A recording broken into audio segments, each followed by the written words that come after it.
Hello बच्चों, आप अगर चैनल पे न्यू हो तो चैनल को सब्सक्राइब ज़रूर करो। आज के इस वीडियो में हम देखेंगे फार्म एनिमल्स। पहला एनिमल है गाय। इसे इंग्लिश में बोलते हैं काऊ, COW काऊ, और हिंदी में इसे बोलते हैं गाय। ये दूध देती है। देन ये है गोट। दूसरा एनिमल है गोट। इसे इंग्लिश में गोट बोलते हैं, GOAT, और इसे हिंदी में बोलते हैं बकरी।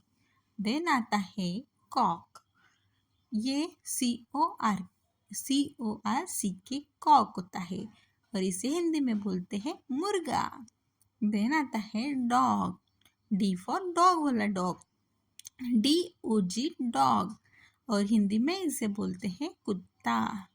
देन आता है डोंकी। ये है डोंकी, DONKEY डोंकी, और इसे हिंदी में बोलते हैं गधा। देन होता है cat. CAT cat, C for cat वाला कैट, और इसे हिंदी में बोलते हैं बिल्ली।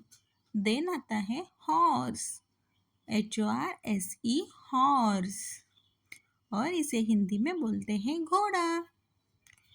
हमारा नेक्स्ट एनिमल है sheep, SHEEP sheep, और इसे हिंदी में बोलते हैं भेड़।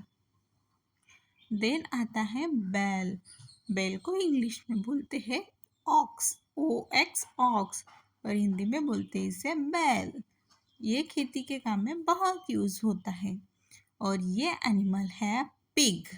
हमारे इधर ये ब्लैक में मिलता है और फॉरेन में ये पिंक कलर में।